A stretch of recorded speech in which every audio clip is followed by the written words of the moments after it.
હાલો હાલો બોલો સદગુરુ મહારાજનો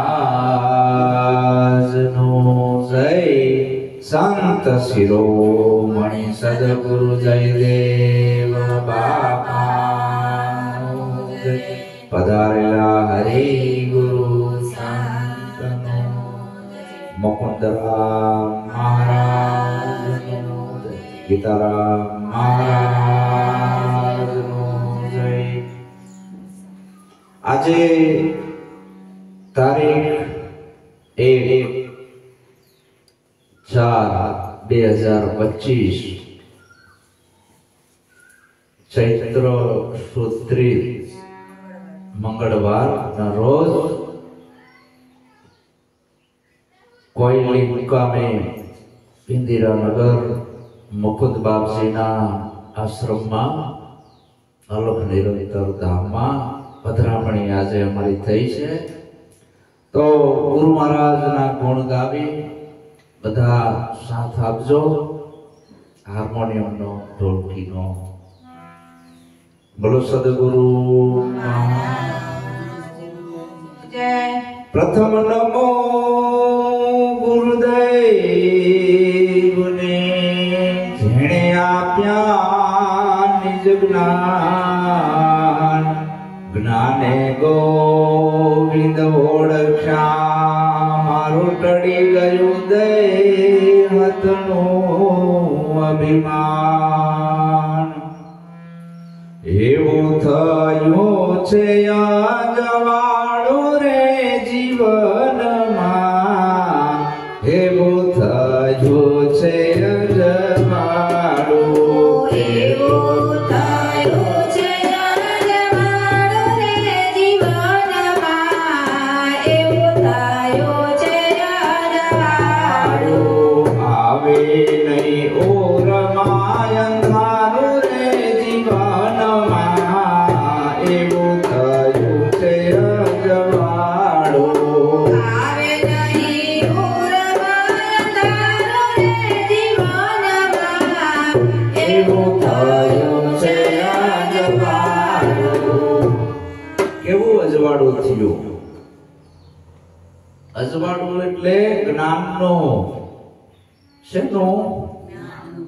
આવા અજવાળા નહીં, બારના અજવાળા છે એ બારના અંધારાને બગાડે। આપણામાં ગુરુએ જ્ઞાનનો અજવાળું કર્યું, ભીતરમાં જ્ઞાનનો, એટલે અંધકાર હતો અજ્ઞાન રૂપી બધો જતો રહ્યો। આવે ને ઉરમાં અંધારું, આપણા ઉરમાં હવે અજ્ઞાન રૂપી અંધારું ના આવે। પેલા અજ્ઞાન રૂપી અંધારું કેવું હતું? રાત પડી હોય અને ટ્યુબ પડી હોય, આપણાને એમ કે હરફ પડ્યો છે, ભ્રાંતિ ઊભી થઈ, હરફની ભ્રાંતિ ઊભી થઈ। હવે ઈ હરફને ભગાડવા આપણે ખોટા ઉપાયો કરવી કે હે નાગદાદા તમારી માનતા માનીશ, તમે જતા રહો, જાય। જો લાઈટ કરવી તો ખબર પડે, જેવી લાઈટ કરી તો ખબર પડી કે આ તો ટ્યુબ પડી છે સાયકલ ની, હરફ હતો નહીં। તો આ આવું અજ્ઞાન રૂપી અંધારું આપણામાં પડ્યું છે કે પેલા દેહને આપણે પોતાનો માની લીધો, નાતી જાતિ પોતાની માની લીધી, પછી અનેક જાતનું અંદર આવરણો ચડાઈ દીધા, છઠ્ઠી મૂકી ત્યારથી વાર અવાર ગ્રહ પનોતી શુકન અપશુકન દેવી દેવતા અનેક જાતની વિધિઓ, નરક ને સરક ને પિતૃ ગ્રહ દેવતા, આ બધું આપણી અંદર ખીચો ખીચ ભરાઈ ગયું। અજ્ઞાન રૂપી અંધારું છે નહીં, પણ આપણે માની લીધું છે। તો આવા સદગુરુ જો મળે તો આપણા ઉરમાં અજવાળું કરે અને પછી કોઈ દી અજ્ઞાન રૂપી અંધારું ના થાય। નહીતર જો તમે ગમે એવા ભગત થયા હોય, બહારમુખ ભક્તિ કરતા હોય, પણ તમે ધોળે દાડે ખાડામાં પડવાના ને પડવાના।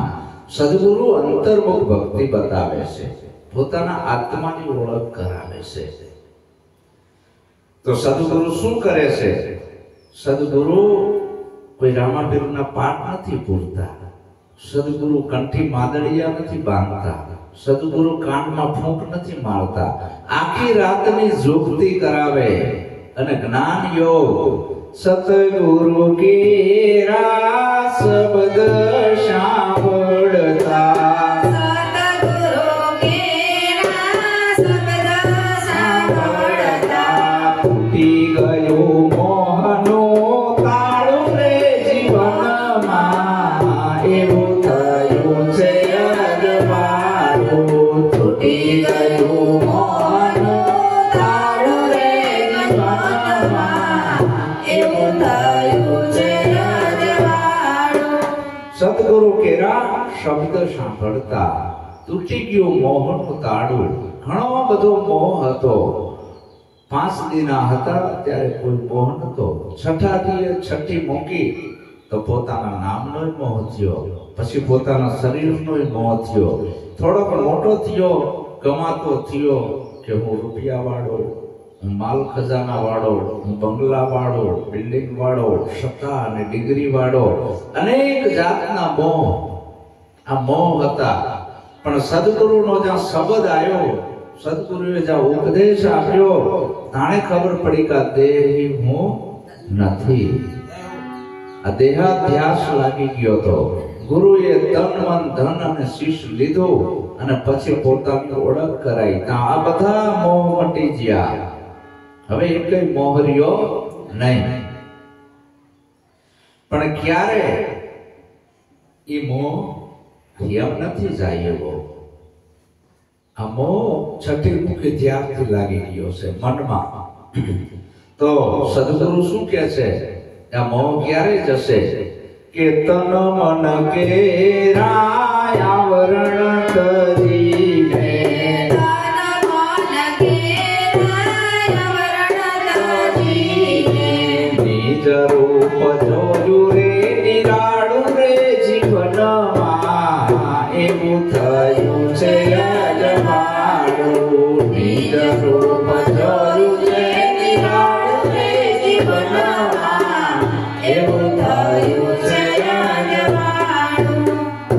તન અને મન આ બેયના આવરણ નીકળી ગયા. તનથી આપણાને એવું હતું કે હું રૂપાળો છું, બાળક છું, કદરૂપો છું. તનથી અંદર ઘણા બધા અહંકાર હતા કે મારા જેવો કોઈ નહીં. અને મનની અંદર પણ ઘણા બધા અહંકાર હતા. આશા, તૃષ્ણા, મમતા, હું, મારું. આ બધું કેમાં હતું? મનમાં. તન અને મન કેરા આવરણ તજીને નિજ રૂપ જોયું નિરાળું. એક સરોવર છે પાણીનું. પાણીના સરોવરમાં જો નાહવું હોય અને એ અનુભવ કરવો હોય તો આ શરીરના કપડા ઉતારીને નાહવું પડે, તો અનુભવ થાય. આ શરીરનો મેલ જાય. પણ આત્માની ઓળખ કરવી હોય તો બેની અમે જ્ઞાતા માન સરોવર ઝીલવા. અહીંયા બેઠેલા જોયા સર્વે આવા હંસ, ન મળે એમાં માયાનો અંશ. જ્ઞાતા અમે ઝીલવા. બેની અમે તન અને મનના ઉતાર્યા વસ્ત્ર, છોડાયા ગુરુએ શસ્ત્ર. જ્ઞાતા અમે ઝીલવા. કોઈ આત્માએ સ્ત્રીની જોડ પહેરી છે, કોઈ આત્માએ પુરુષની જોડ પહેરી છે. આ બધી જોડો ઉતારવાની આવી. આ મહાન સરોવરમાં નાહવું હોય, સત્સંગ સરોવરમાં નાહવું હોય, જ્ઞાન ગંગામાં નાહવું હોય તો સદગુરુ કહે છે આ કપડા ઉતારવાના આયા તન અને મનના. તો તને તારા નિજ રૂપની ઓળખ થાય. અને તારું નિજ રૂપ એવું છે અણુ અણુમાં છે, એવી કોઈ જગ્યા ખાલી નથી. અણુ મેરું અને જળ ચેતનમાં, અણુ મેરું ને જળ ચેતનમાં, બહાર ભીતર એક ભાળું રે જીવનમાં, એવું થયું છે અજવાળું. બહાર ભીતર એક ભાળું રે જીવનમાં, એવું થયું છે અજવાળું. અણુ અને મેરુ, જળ અને ચેતન, આ બધાયમાં મને એક જ નિજ રૂપ દેખાય છે, બીજું કાંઈ દેખાતું નથી. જેમ વીંટી હોય એના અંદર હોનું છે અને હોનામાં વીંટી છે અને વીંટીમાં હોનું છે. હવે હોનામાંથી વીંટી કાઢી લો તો અને વીંટીમાં હોનું કાઢી લો તો ઓતપ્રોત છે, અરસ પરસ છે. પણ આપણે શું ચામડાની દ્રષ્ટિથી જોવી છે એટલે ઘાટ દેખાય છે વીંટીનો, અને ગુરુગમ દ્રષ્ટિથી જોવી તો હોનું દેખાય છે. એક ભગત હતો, નવધા ભક્તિ કરતો હતો. એક ગણપતિની મૂર્તિ લાવ્યો કોનાની અને એક ઉંદર લાવ્યો. રોજ પૂજન કરે, રોજ નવરાવે ધોવરાવે ગણપતિને ઉંદેડાને, બેન ગહે બરાબર. અને દુકાળ પડ્યો. હવે ઘરમાં ખાવાના ફાંફા કે હવે ગણપતિને ઉંદેડાને વેચી નાખ્યું. બીજું શું? હોનીની દુકાને ગયો કે લ્યો હોની આનો તોલ કરો, વેચવો છે આ ગણપતિ ભગવાન અને આ ઉંદરડાને. હવે ગણપતિ ભગવાન હતા એની કિંમત ઓછી આવી અને ઉંદરડાની ઝાઝી આવી. કાં કયો ઓલાએ કીધું યાર ભગવાનની કિંમત કેમ ઓછી કરો છો અને આ ઉંદરડાની કિંમત ઝાઝી કરો છો? ઈ કે તારી દ્રષ્ટિમાં ભગવાનને ઉંદેડો છે, મારી દ્રષ્ટિમાં તો હોનાની કિંમત થાય છે. ઉંદેડાની ગણપતિની તતે ત્યાં ગહીના મૂર્તિને હાવ પાતરી કરી નાખીને ઉંદેડાને કોઈ રીતે નવરાયો નથી. એટલે એવડો ને એવડો રહ્યો. એટલે સોનીની દ્રષ્ટિમાં ઉંદરે નથી ને ગણપતિએ નથી. એમ જ્ઞાનીની દ્રષ્ટિમાં જડે નથી અને ચેતને નથી, અણુય નથી અને મેરોય નથી. અણુ અણુમાં નિજરૂપ ભાડું નિરાળું. બધે તમામ વસ્તુના આપેલ નામ છે. આ વડલો, આ પીપળો, આ લીમડો, આ ખીજડો, આ ખાખરો, આ કૂતરું, આ ગધેડું, આ ગાય, આ બધા નામ કેને આપ્યા? આપણે જ ને, કે ભગવાને આપ્યા? આપેલ નામ ઉઠાઈ લો અને પછી જોવો શું દેખાય છે. નક્કી કરો. અણુ મેરુ જળ ચેતનમાં નિજ રૂપ જોયું નિરાળું. એ આપેલ નામ બધા ઉઠાઈ લો અને ગુરુગમ દ્રષ્ટિથી જોવો તો અખિલ બ્રહ્માંડમાં એક તું શ્રી હરિ જુજવે રૂપે અનંત ભાસે.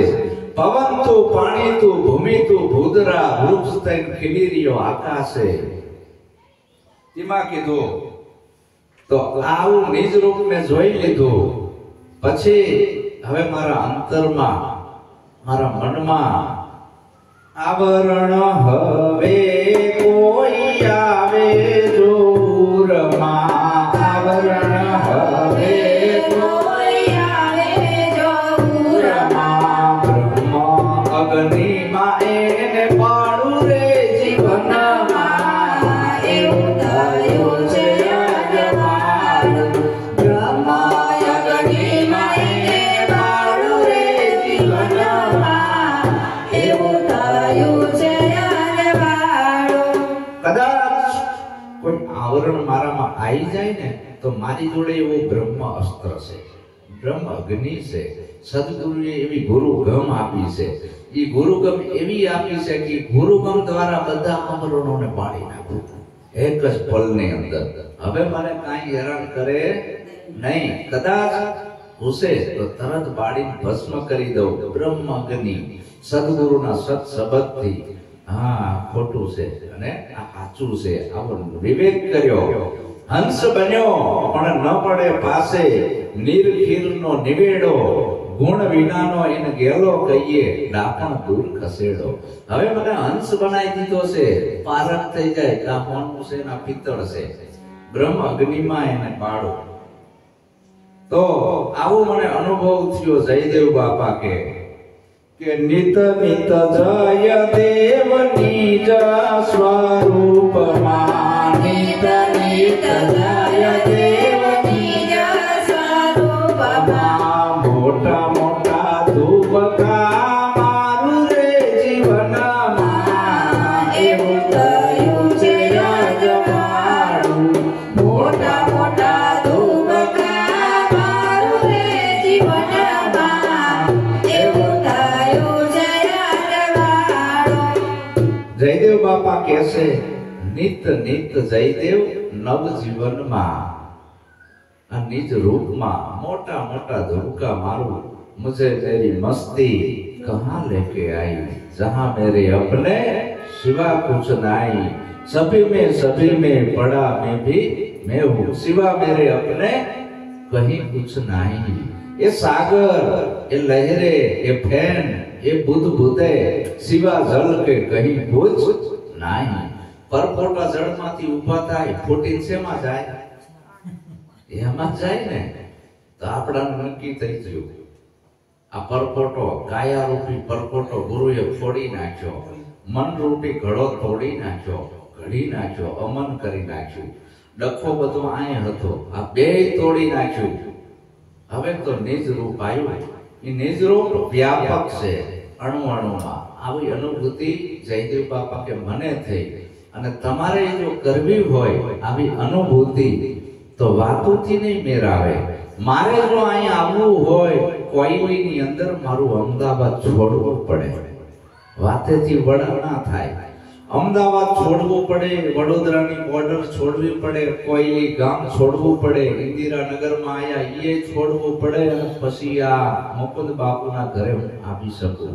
વાતથી અવાય નહીં. એક રાતનો ઉપદેશ છે, એ લાઈન બતાવી. એ લાઈન પ્રમાણે હાલવાનું આવ્યું. હવે આપણે હાલતા નથી, બક બક કરવી છે કે નામ રૂપ ગુણનો નાશ ને ચોથા પદે અવિનાશ, ડબ્બો બોલે ને ડબ્બી બોલે. એટલે કે હું સમજી ગયો, કાંઈ સમજો નથી ભલામણા તું. આ ડબ્બો બોલે ને ડબ્બી બોલે ને બાકસ બોલે, નોમ છે નોમે નથી, એનું રૂપે નથી ને એનો ગુણે નથી. એ અલગ નિરંતર નિર્માણ છે, અલગ નિરંતર અને નિર્માણ છે. આ આપેલ નામ છે એ સાચા નથી. તો આવો મહિમા હરિગુરુ સંતનો છે. તો આજે મુકુંદ મહારાજના ઘરે આપણે પ્રસાદ લીધી, એને આપણી હરિહર સેવા કરી. જે ઘરનો સંત અનાજ ખાય છે અહીંયા કંઈક પ્રસાદ આપીને જાય છે.